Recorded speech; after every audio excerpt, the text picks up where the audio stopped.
ও মা গো, এটা আমি কি দেখছি? আমার ভিডিও বাংলাদেশ অব্দি যাচ্ছে নাকি? ওয়াও, কি সব কমেন্ট লিখে যাচ্ছে। জিন্দাবাদও লিখতে পারে না, জিন্দাবুদ, পাকিস্তান জিন্দাবুদ বুদ লিখে যাচ্ছে। এত যে জিন্দাবাদ জিন্দাবাদ করছো, আর কদিন জিন্দা থাকবে বাবা? এই লম্বা লম্বা মিসাইল তো দিয়ে দিয়েছি আর পার। আচ্ছা, আমি তো ভিডিও বানিয়েছি পাকিস্তান নিয়ে, তুমি তো থাকো বাংলাদেশে, তোমার তো জ্বলছে কেন? হ্যাঁ, ওয়াই ইউর গাঁড় জ্বলিং? Please tell me.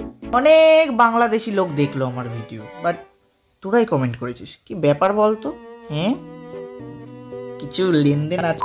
যাই হোক, তোমরা নাও দাও, যা খুশি করো, কিন্তু এই তোমার বাংলা স্কিল একদমই বেকার। তুমি আগে শিখে এসো। তোমার ওই বাংলা স্কিল আমার এখানে কমেন্ট এসে ঝেরো না প্লিজ। এরা যে বাংলা লেখে, বাপরে বাপ। শোনা, কোনোদিন স্কুল গেছো বাংলাদেশে? আমি দেখেছি ইউটিউবে অনেক ভালো ভালো স্কুল আছে, কোনোদিন স্কুল ফুল গেছো? যারা শিক্ষিত তারা এইসব মেসেজ করে না, যতদূর আমি দেখেছি। এই বুড়ো ধামড়া আড্ডা বিয়ে হয়নি, সারাদিন বসে ফেসবুকে কি করবে, এইসব করে বেলায়। এই তো আমি রিপ্লাই দিয়েছি একটাকে, মাল্লার রিপ্লাই দেয় না, গায়েবই হয়ে গেছে। ভাই তো স্পেলিং ঠিক কর। ও গায়েব, ও স্পেলিং কি ঠিক করবে? ও গায়েব এলাকাতে। ও ছাড়া ও ইন্ডিয়ান সাপোর্টার্স। আর বাংলাদেশ থেকে যারা ইন্ডিয়ার সাপোর্ট করছো, থ্যাংক ইউ।